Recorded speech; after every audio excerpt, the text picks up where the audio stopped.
हा हा राजवाडा 400 वर्षाच्या पूर्वी बांधला. बरोबर. त्याला सिमेंट वाढू नये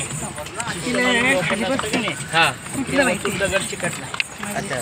कोल्हापूरचा राजा होता आपला शाहू महाराज. बरोबर. शाहू महाराजांनी होत्या 2 बायका. अच्छा. त्यात इंदुमतीसने एक मुलगा होता का नाही, हा तो शिकारला गेल्यावर त्याला वाघानं खाल्ला. मग शाहू महाराजांनी मुलगा नाही, मग त्याचा मावस भाऊ शहाजी भोसले या गादीला धक्का घाला. शहाजी भोसल्याचा मुलगा छत्रपती शिवाजीराव. शिवाजींची सासरवाडी फलटण आहे कडे. हो माहिती आहे. लिंबाळकरांची पिढी तिथं अजून जिवंत आहे. अच्छा. त्यांची मुलगी सईबाई. सईबाईचा एक मुलगा संभाजीराजे आणि शिवाजीराजांच्या थोरल्या बायकोचा भैराबाईचा राजारामराव. शिवाजी महाराजांनी 8 लग्न केली. का केली की मोगलांची ताकद जास्त आणि आपली ताकद कमी. 8 बायकातनी 4 मुली आणि 2 मुलं. शिवाजी महाराजांनी राज्याभिषेक केल्यावर संभाजीराजे राजेवाडी. संभाजीराजांचं वजन होतं 210 किलो. 65 किलोची तलवार फिरवत होती. आणि औरंगजेब संभाजीराजांनी घाबरत असल्यामुळं बघा या वेंटेज कार या गोडाऊनमध्ये हां शिवाजी महाराजांच्या. Okay okay. ते विंटेज हा वेंटेज हे शाहूकॉले.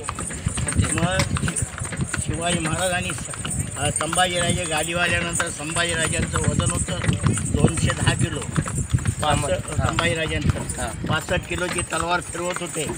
आणि औरंगजेब संभाजीराजांनी घाबरत असल्यामुळं संभाजीराजांनी औरंगजेबचे 6 महिन्यात 24 किल्ले जिंकले.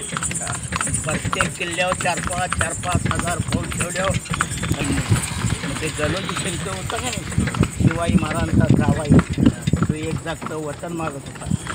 संभाजीराजे म्हणजे हे रयतेचं राज्य आहे, मला वतन देता येणार नाही. एकदा राज्यात तुकडा पडला की कायम तुकडा पडल्यानंतर एक ब्राह्मण सामील झाले आणि दोघांनी मिळून रातोरात औरंगजेबाला ताब्यात घेतली. छत्रपती संभाजीवशी रायगडवर 400 सैन्य. औरंगजेबानं रातोरात 25,000 फौज रायगडवर चढवली. संभाजीराजांनी 4 तोफा इंडियाचा कचरा उडल्यावर रायगडवरनं पळ काढली. सांगली पण आले भाऊ. सांगली माहिती आहे का?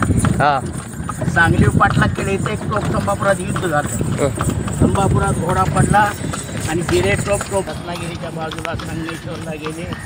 संगमेश्वरमध्ये अटक झाले. पुण्याच्या खाली सोलापूरला संभाजीराजांनी मारले गेले. मग शिवाजी महाराजांची बहीण नागपूरला तिन्हीचा मुलगा